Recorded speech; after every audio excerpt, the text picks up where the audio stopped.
नमस्कार दोस्तों। देखिए दोस्तों, भारत और कनाडा के आजकल रिश्ते कुछ बहुत ही ज्यादा खराब चल रहे हैं और आपको बताऊं 7-8 घंटे कुछ पहले कुछ ऐसा इंसिडेंट हुआ है जिससे अब लग रहा है कि अब भारत और कनाडा के संबंध टूट जाएंगे। और अब मतलब ये भी उम्मीद है कि ये दोनों अपना अपना दूतावास भी बंद करते हैं। सब कुछ है, इस डिटेल्स में समझेंगे और सब कुछ एक आदमी की वजह से हुआ है।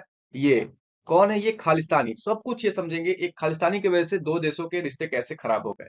देखिए, हमने कुछ दिन पहले सुना था कि 41 डिप्लोमेट्स को कनाडा वापस बुलाया था और इसके रिस्पॉन्स में भारत 66 डिप्लोमेट्स को कनाडा से वापस बुलाया था। भाई तुम लोग वहां पे सेफ नहीं हो, इंडिया आ जाओ, अपने घर आ जाओ। अब देखिए, मामला आजकल ये चल रहा है कि भारत ने ऑर्डर दिया है कि 6 डिप्लोमेट्स को लीव करने का कंट्री, ठीक है। कहा कि जो भारत के जो हाई कमिश्नर है, वहां पे जो राजदूत हैं, हाई कमिश्नर है, डिप्टी कमिश्नर है, उनको वापस बुलाया है, ठीक है। लेकिन ये देखिए, वाशिंगटन पोस्ट ये बोल रहा है कि कनाडा की सरकार ने ऑर्डर दिया है 6 इंडियन डिप्लोमेट्स को लीव द कंट्री। बात समझिएगा, बुला रहा है भारत, भारत के ऑर्डर पे आ रहे हैं, इंडियन गवर्नमेंट के ऑर्डर पे आ रहे हैं, लेकिन वाशिंगटन पोस्ट लिख रहा है कि कनाडा ने उनको ऑर्डर दिया है, कनाडा कनाडा ने उनको निकाला है। तो आप एक बात समझिए कि इनका वेस्ट का ये प्रोपेगेंडा है। उसी तरह आप अगर आप सर्च करेंगे, ये हरदीप सिंह निज्जर, ये 2020 में इसको भारत बहुत ही मतलब टॉप लेवल का टेररिस्ट घोषित करता है। और अगर आप इसका प्रोफाइल सर्च करेंगे बिंग पे, माइक्रोसॉफ्ट विंग पे, तो ये कैनेडियन सिख एक्टिविस्ट बताया जाएगा, जबकि ये टेररिस्ट है। बात समझिएगा। तो यहाँ पे और देख लीजिए आप, वॉल स्ट्रीट जर्नल की एक खबर है, कनाडा एक्सपेल इंडियन डिप्लोमेट्स, जबकि बुला रहा है इंडिया। तो बात यहाँ पे यही है ना, एक नैरेटिव तैयार किया जाता है हर टाइम भारत के अगेंस्ट में कि मतलब एक एक मौका वो बुलाना चाहते हैं भारत को क्रिटिसाइज करने में, भारत में बताना चाहते हैं कि भारत बहुत ही नीच देश है।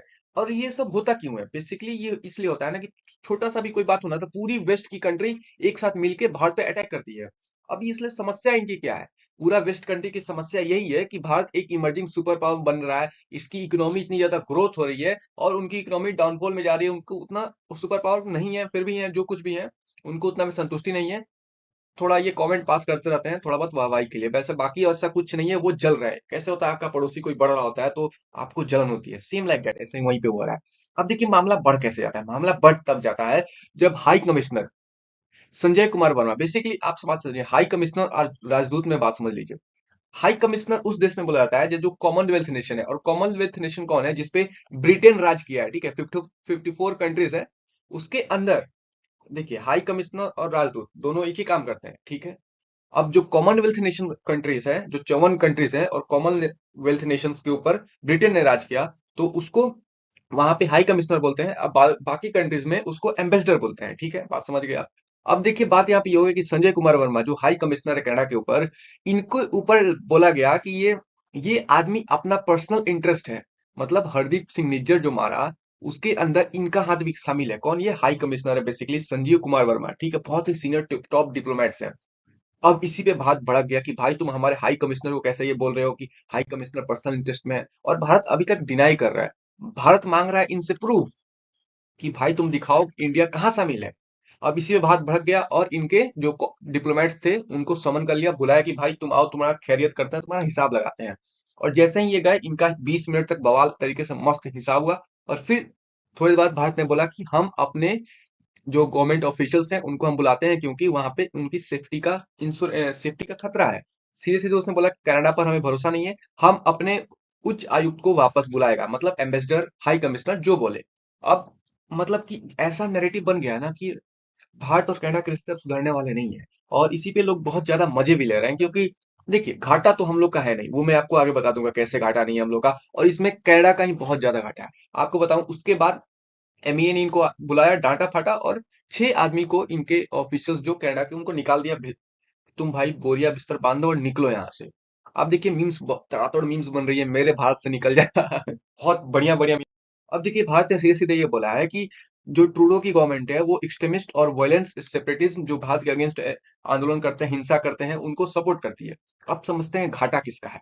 घाटा तो इससे भारत का कुछ नहीं है, क्योंकि भारत हमेशा रसिया का फेवर करता है। अब बात समझिए, आने वाला है G7, कब होने? 2025 में।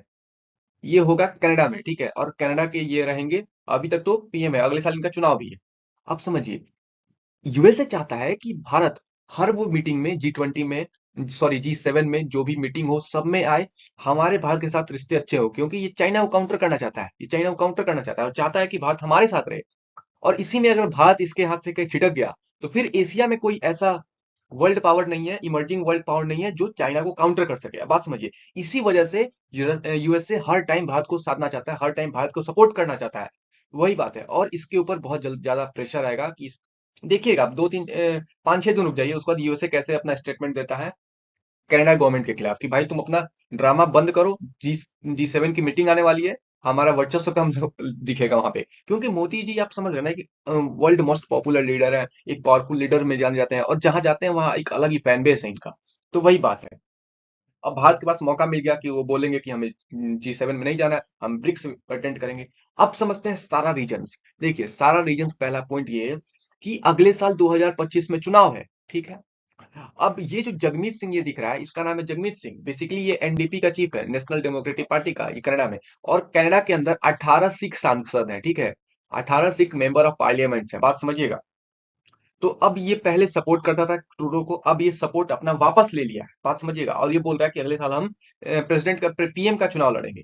अब ट्रूडो जी चाहते हैं कि जो सिख वोट है ना, हम सिख लोगों के पक्ष में बोल के, निज्जर का मामला उठा के, भारत के विरोध में बोल के सिख लोगों को साध लें, और जो वोट इसको जाता है, जो वोट इसको जाता है, ये वोट को हम अपने में डाइवर्ट कर लें, जो सिख वोट है वो अपने पास बुला ले।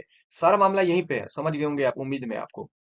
अब इसी बात पे आप देखिए बहुत सारे लोग बट गए, चंद्रशेखर साहब कह रहे हैं कि जो सिल्वर स्पून लेके पैदा होते हैं ना, उनको पता नहीं होता है, दिमाग ही नहीं होता है, वो अपने आप को कुछ मतलब सबसे ज्यादा अज्ञानी समझते हैं।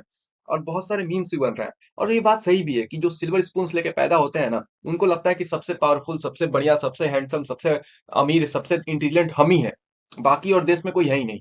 यहाँ पे देखिए ये देसी पप्पू और ये विदेशी पप्पू, और तो यही हाल चल रहा है। और देखिए यहाँ पे ये ट्रूडो साहब हैं, ये एस जयशंकर साहब है, और पहलवान ट्रूडो क्या हाल है। और पीछे से अजीत डोभाल और एस जयशंकर आते हैं और इसको हिसाब कर देते हैं। तो ये सारे मीम्स बन रहे हैं आपको। अब देखिए ये सारी चीजें होगी, आपको समझ में आएगा क्यों ये सारी चीजें हुई हैं, क्या है सारा मामला, चुनाव की वजह से है। अब देखिए हम लोग के ऊपर भारत जितना अटैक करता है कनाडा के एक्सट्रीमिस्ट, अगर हम लोग भी चाहें तो इसको 12 हिस्सों में, 10-12 हिस्सों में तोड़ देंगे। लेकिन हमारी वैसी आइडियोलॉजी नहीं है किसी देश के अखंडता संप्रभुता पे आक्रमण करना, किसी देश के बीच में बोलना, किसी देश के बारे में बोलना, किसी देश को तोड़ने के बीच में बोलना। तो हम लोग भी इसको 12 हिस्से में तोड़ देंगे, आज नहीं तोड़ेंगे, 20 साल बाद तोड़ेंगे, 25 साल बाद तोड़ेंगे, 50 साल बाद तोड़ेंगे, वहां पे कट्टरपंथी अपना देंगे। तो वही हाल है, लेकिन हम लोग ऐसा करते नहीं है। हम लोग अपना ही जीते हैं, अपना डेवलपमेंट करते हैं, लेकिन ये वेस्टर्न कंट्रीज का इरिटेशन, ये वेस्टर्न कंट्रीज मतलब अपना क्या राग अलापती हैं, भारत को क्रिटिसाइज करने का एक एक मौका बनाती हैं। अब देखने वाली बात हुई कि आने वाले टाइम में ये रिश्ते अच्छे होते हैं या नहीं होते हैं, लेकिन हमें तो लगता है कि रिश्ते बहुत खराब होने वाले हैं टाइम में। लेकिन इस रिश्ते खराब होने से भुगतेगा कौन? जो लोग हैं, कौन? जो लोग हैं जो इंडिया से और कनाडा से रिश्ते रखते हैं, बहुत सारे पंजाब के, हरियाणा के लोग वहां पे जाते हैं, जॉब करने रहते हैं, रिलेटिव्स हैं, तो वो उनको दिक्कत होगी। अब देखने वाली बात होगी ये कब सही होगा, कब नहीं होगा, क्या दूतावास बंद हो जाएगा, क्या नहीं होगा। उम्मीद है ये सारा वीडियो आपको समझ में आया होगा, और समझ में आया तो शेयर करें, बिल्कुल सही बात बताया और सटीक बता दिया, टाइम वेस्ट भी नहीं किया। समझ में आया तो शेयर करें, सब्सक्राइब करें। जय हिंद।